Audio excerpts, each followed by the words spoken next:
ഇപ്പോൾ നമ്മുടെ ജീവിതത്തിൽ വാഷിംഗ് മെഷീൻ ഒഴിവാക്കാനാവാത്ത ഒന്നാണ്. എന്നാൽ റെഗുലറായി വാഷിംഗ് മെഷീൻ ക്ലീൻ ചെയ്യാൻ പലപ്പോഴും സാധിക്കാറില്ല. അതുമൂലം ബാക്ടീരിയ, ഫംഗസ് പോലുള്ളവയുടെ വളർച്ചയും കൂടുതലാകുന്നു. കഴുകിയ തുണികളിൽ ചിലപ്പോൾ ബാഡ് സ്മെൽ ഇതുമൂലം വരാം. അതുമാത്രമല്ല, ചിലർക്ക് അലർജി പോലുള്ള പ്രശ്നങ്ങളും കാണാറുണ്ട്. എങ്ങനെ ഇത് ഒഴിവാക്കാം എന്ന് നമുക്ക് നോക്കാം.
റബ്ബർ ഗ്യാസ്കറ്റ് നമുക്ക് വിനീഗർ സൊല്യൂഷൻ ഒരു തുണി മുക്കി നന്നായി തുടച്ചാൽ നല്ല വൃത്തിയായി കിട്ടും.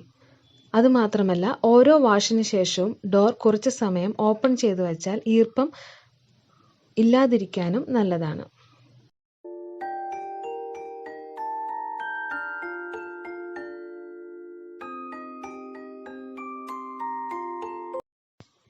വാഷിംഗ് മെഷീനിലേക്കുള്ള വെള്ളത്തിൻ്റെ പൈപ്പിൻ്റെ ഉള്ളിൽ ഇതുപോലെ ഒരു നെറ്റ് ഉണ്ടാകും. ചില വാഷിംഗ് മെഷീനിൽ 2 എണ്ണം ഉണ്ടാകും. അതും റെഗുലറായി ചെക്ക് ചെയ്യണം, ക്ലീൻ ചെയ്യണം. എങ്കിലേ വാഷിംഗ് മെഷീനിൻ്റെ ഉള്ളിലേക്കുള്ള വെള്ളത്തിൻ്റെ ഫോഴ്സിൽ കൃത്യമായി ലഭിക്കുകയുള്ളൂ.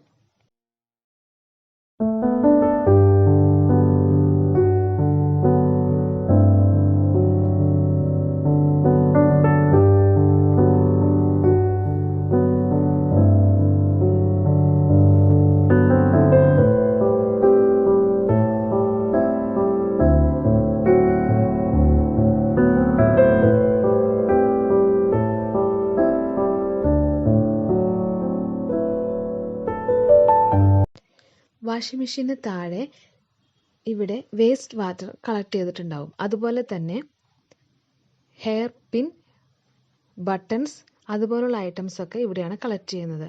അതും എളുപ്പത്തിൽ തുറന്ന് നമുക്ക് ക്ലീൻ ചെയ്യാൻ സാധിക്കുന്നതാണ്.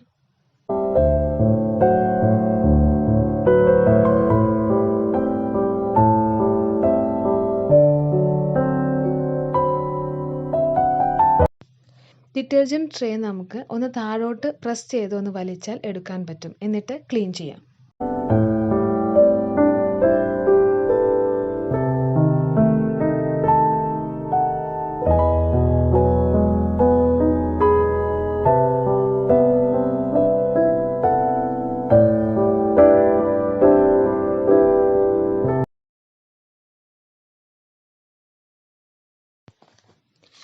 Drum cleaning.